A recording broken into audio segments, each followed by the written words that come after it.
Support سے آپ کو جو سب سے بڑا فائدہ ہوتا ہے، چاہے آپ نے اگر پروفیشنل سپورٹس میں نام ہی بننا ہو، تو وہ یہ ہے کہ آپ مقابلہ کرنا سیکھتے ہیں. اور دنیا میں کسی بھی فیلڈ میں آگے جانے کے لیے سب سے جو پہلی چیز ہے وہ ہے مقابلہ کرنا. آگے وہی بڑھ سکتا ہے جو مقابلہ کرنا جانتا ہے، حالات کا مقابلہ کرنا. اور جو حالات کا مقابلہ کرتا ہے وہی عظیم انسان بنتا ہے.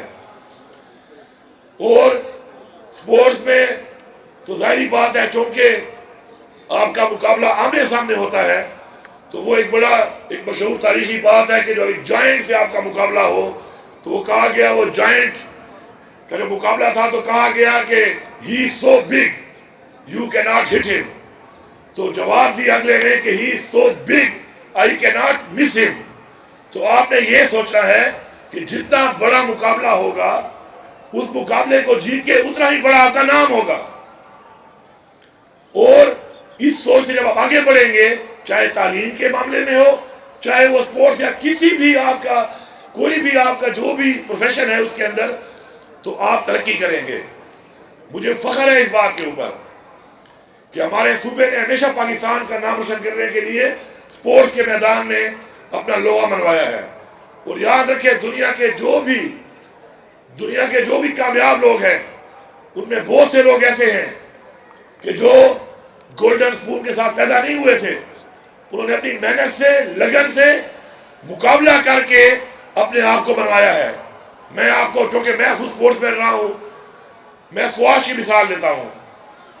جب میں انڈر 12 کا چیمپئن تھا تو اس وقت جان شیر خان ورلڈ چیمپئن تھا سکواش کا. اور اس سے پہلے جان شیر نے جو سکواش کھیلی اور آگے بڑھا تو اس کے پاس جوتے میں سوراخ ہوتے تھے اور وہ جوتے سی کے اور ایون بالز جو ہیں ان کو بھی سی کے ٹریننگ کرتا تھا. اور اس کے بعد اس نے دنیا میں اپنا نام بنایا. تو اپرچونٹی ملنا ضروری ہے، لیکن اگر جن کو اپرچونٹی نہیں بھی ملی تو ان کی مثالیں بھی ہیں کہ اپنی محنت سے، لگن سے، جذبے سے انہوں نے اپنے آپ کو اپرچونٹی نہ ہونے کے بعد بھی بنوایا ہے. تو مجھے آپ لوگوں سے یہ امید ہے، کیونکہ پاکستان کا جو مستقبل ہے وہ آپ لوگوں کے ہاتھ میں ہے. تو آپ لوگوں نے اس پاکستان میں جو چیزیں ہم نے دیکھی کہ جن وجوہات کی بنیاد پہ پاکستان وہ ترقی نہیں کر سکا جس کے لیے اس کی بنیاد رکھی گئی تھی، تو آپ نے ان چیزوں کو دیکھتے ہوئے جب آگے بڑھنا ہے تو ان چیزوں سے بالا تر ہونا ہے. اور بالا تر کیسے ہونا ہے؟ وہ اسلامی تعلیمات کے مطابق جو ہمیں دی گئی ہے. پہلی چیز حقوق العباد، انسانوں کے حقوق. وہی قومیں اور وہی لوگ آگے بڑھتے ہیں جو انسانوں کے حقوق کا خیال رکھتے ہیں. یاد رکھیں، دنیا میں کامیاب صرف وہی شخص ہو سکتا ہے جو کسی اور کی کامیابی پہ خوش ہو. اس دن میں خان صاحب کو ملا تو میں نے خان صاحب سے جب بات چیت ہو رہی تھی تو میں نے ان کو بتایا، میں نے کہا خان صاحب دو چیزیں میں نے نوٹ کی ہیں کہ جو بیماریاں ہیں لیکن ان کو کوئی بیماری سمجھتا ہی نہیں ہے، اس لیے ان کا وہ علاج نہیں کرتا. وہ دو چیزیں میں نے کہا کیا ہیں؟ ایک انسیکیورٹی اور ایک جیلسی. ان دو چیزوں کی وجہ سے بہت سے لوگ اپنے اندر تباہ ہو رہے ہوتے ہیں، اور چونکہ اس کو بیماری نہیں سمجھتے، اس کا علاج ہی نہیں کرتے، تو یہ ایک تباہی بن چکی ہے. آپ نے نہ کسی سے انسیکیور ہونا ہے، نہ کسی سے جیلس ہونا ہے. قرآن میں بھی ہے کہ حاسد اذا حسد، کامیابی پہ کسی کی خوش ہو. اگر کوئی کامیاب ہو رہا ہے آپ اس کی مدد کر سکتے ہو، آپ اس کی مدد کرو.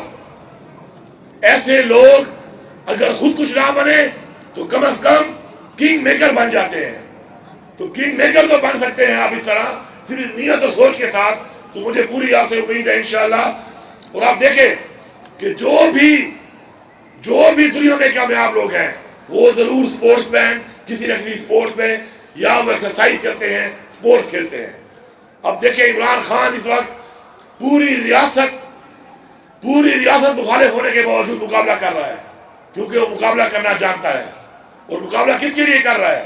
ہمارے لیے، آپ کے لیے، ہمارے بچوں کے لیے، ہماری قوم کے لیے. تو سپورٹس آپ کی زندگی میں ضروری ہے.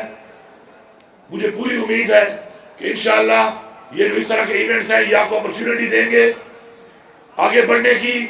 اور جو بھی اس وقت آپ کا اس ایونٹ کا جو کیش پرائز ہے جو ان ایونٹ میں آپ کو مل رہا ہے، تو میں یہاں پہ اعلان کرتا ہوں کہ 50 لاکھ روپے کیش پرائز انہی ایونٹس کے اندر مزید جو ہے وہ ان ٹیموں کو دیا جائے۔ اور آگے کے لیے میں آخری بات یہ کروں گا کہ سپورٹس کے لیے اسکول اور کالجز میں جو سپورٹس کٹس ہیں، جو ایکوپمنٹ ہے، ان میں بہتری لائی جائے۔ اس کے لیے جو بھی فنڈ چاہیے ہم نے پہلے بھی مہیا کیے، مزید بھی مہیا کریں گے۔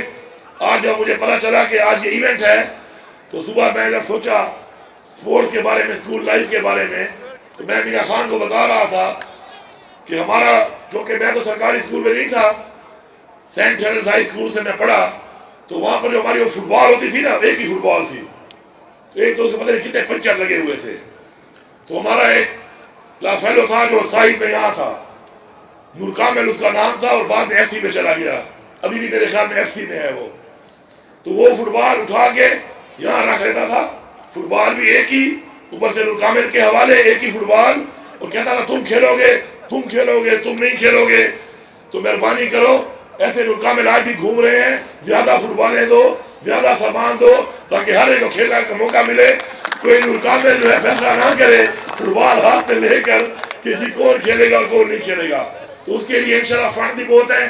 الحمدللہ عمران خان کے ویژن کے مطابق ہمارا ریونیو بھی انشاءاللہ 55% بڑھ گیا ہے، اور ہمارا سرپلس بھی ماشاءاللہ جو ہے اس وقت 176 بلین ہے۔ یہ پیسہ ہم نے اکٹھا آپ لوگوں کے لیے کیا ہے، اس پختونخوا کی عوام کے لیے کیا ہے، آپ کے لگانے کے لیے کیا ہے۔ انشاءاللہ ہم کوئی بھی کسر نہیں چھوڑیں گے آپ کی بہتری کے لیے کسی بھی سیکٹر میں۔